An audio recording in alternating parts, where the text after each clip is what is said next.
Sa video na ito ay pag-uusapan po natin ang biglaang pagbagsak ni Pi Network ng mahigit 25% matapos po ang isang linggong sunod-sunod na pag-akyat ng kanyang presyo. Marami po ang natuwa at umasa ng lumampas siya sa $1. Pero ngayon ay bigla na lamang po siyang bumaliktad. Pero bakit nga ba biglang bumagsak si Pi? Ano ang dahilan nito? May kinalaman ba ito sa announcement ng kanilang team? At higit po sa lahat ay ano po ang epekto nito para sa atin bilang mga Pinoy crypto traders at investors ni Pi Network. At ayan, bago po tayo magpatuloy ay pakibasa na lamang po muna ang disclaimer dito sa ibaba ng ating screen. At ayan, ang balitang ito ay mula po sa Crypto.news at nakikita po natin dito na ang kasalukuyang presyo ni Pi Network ay naglalaro sa mga presyong $1.10. Kaya ayan, basta yan po ang mahalaga. At least nandito pa rin po siya or napapanatili pa rin po niya ang kanyang presyo sa mga dito sa $1 na presyo. Kaya yan, ano nga bang nangyari kay Pi Network at bakit po siya biglang bumagsak? Yan, itong mga nakarang araw ay sobrang saya ng community ni Pi Network.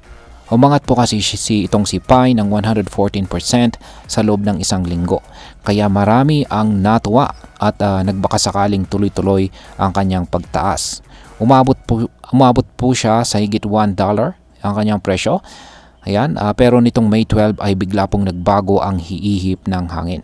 Yan yung technical analysis po natin sa kanya is yung pinakamataas na presyo na kanyang nagawang akyatin. Nitong mga nakalipas na araw ay nasa mga 1.60. Ayan. Ngayon ay bigla po siyang bumagsak ng halos 26%. Ang dating presyo po niya na higit $1 ay bumaba po sa 0.93 ayon po sa datos ng Crypto.news. Pero ayan, nakabalik naman po siya sa presyong $1.10 ngayon. Ayan ang ayan, kung ikukumpara po natin ito sa kanyang all-time high na $2.99. Ayan, $2.99 yan po yung kanyang ATH ay lagpas 61% na po ang kanyang ibinagsak mula sa kanyang peak price na yan. Hindi lang basta-bastang pagbagsak ito kasi ang momentum po niya ay naputol. Ibig sabihin ay yung inaasahang tuloy-tuloy na pag-angat ng kanyang presyo ay napigilan at bigla po siyang bumaliktad. Kaya marami pong traders ang na-shock at nagtaka at napatanong na lang kung ano po ang nangyari. Ngayon ay bakit nga ba bumagsak ang presyo ni Pi Coin at tumaas pa rin ang kanyang trading volume? Ayan. Isa po sa mga nakakagulat na nangyari ay kahit bumabagsak si Pi ay tumataas pa rin ang kanyang trading volume. Umabot ito sa higit $1.73 billion sa loob lamang ng 24 oras.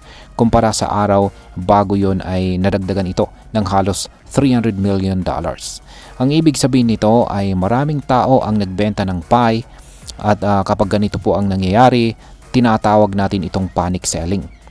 Nangyayari ito kapag maraming holders ang natatakot na bumagsak palalo ang presyo. Kaya nauunahan po silang magbenta kahit pa malugi sila. Iyan ang dahilan kung bakit kahit bumagsak ang presyo, tumataas pa rin ang volume. Dahil maraming galaw sa market pero karamihan ay bintahan at hindi po bilihan. Ngayon ay may kinalaban ba dito ang ecosystem announcement ni Pi Network? Marami ang naniniwala na isa po sa mga dahilan ng rally ni Pi bago ang pagbagsak ay ang announcement na binanggit ng team noong May 8. Sabi nila na magkakaroon daw ng ecosystem announcement sa May 14. Yan, bukas po yan. Hindi pa natin alam kung anong eksakto ang laman ng announcement na ito. Pero may mga espekulasyon na baka ito na ang pagbubukas ng mainnet o mass adoption plan ni Pi Network. Bukod pa dyan ay nakatakda ring magsalita ang founder ng Pi sa Consensus 2025 Summit, isa po sa mga pinaka-importanting crypto events sa buong mundo. Dahil dito ay marami pong traders ang naging optimistic na at nagpump ang presyo ni Pi, umaasang may magandang balita. Pero habang wala pa ang official announcement, maraming tao rin ang nagdesisyong mag-take profit muna o kaya'y magbenta para hindi sila maipit kapag walang magandang update na dumating. Ngayon ay ano po ang ibig sabihin ng rally na ito para sa mga trader at investors? Yan, ang rally ni Pi na umabot po ng 114% weekly gain ay isang patunay na marami pa ring supporters si Pi Network. Pero ang mabilis na pagbagsak ng 25% ay paalala rin na sobrang volatile pa rin ang kanyang presyo. Kahit umabot pa ito sa $1, hindi ito garantiya na tataas pa lalo. At kahit malaki po ang trading volume, hindi ito laging magandang senyales, lalo na kung puro selling ang nangyayari. Ang nangyayari po kay Pi ngayon ay parang emotional roller coaster sa mga investors. Mabilis po siyang tumaas, pero mabilis din po siyang bumagsak.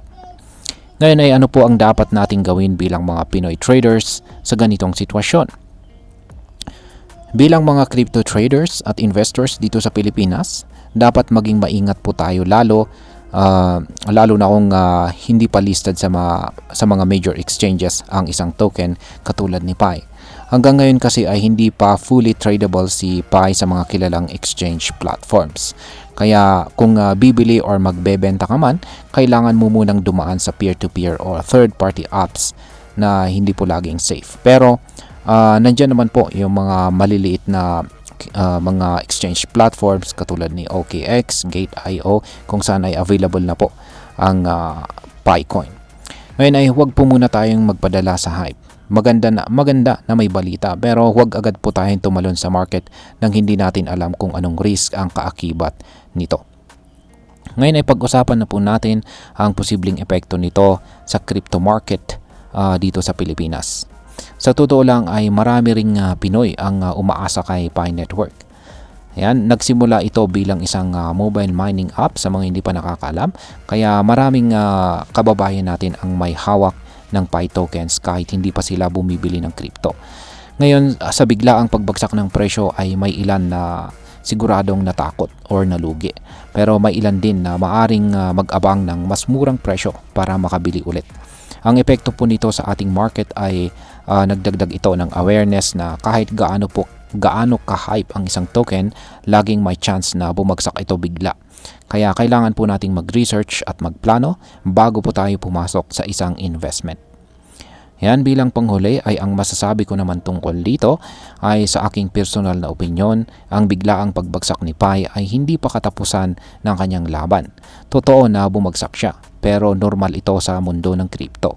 Ang tanong lang ay may solid development ba ang Pi Network para tuluyang suportahan ang kanyang presyo? Pero kung puro hype lang at wala ring malinaw na utility or use case, mahirap umasa na tataas ulit ito ng stable.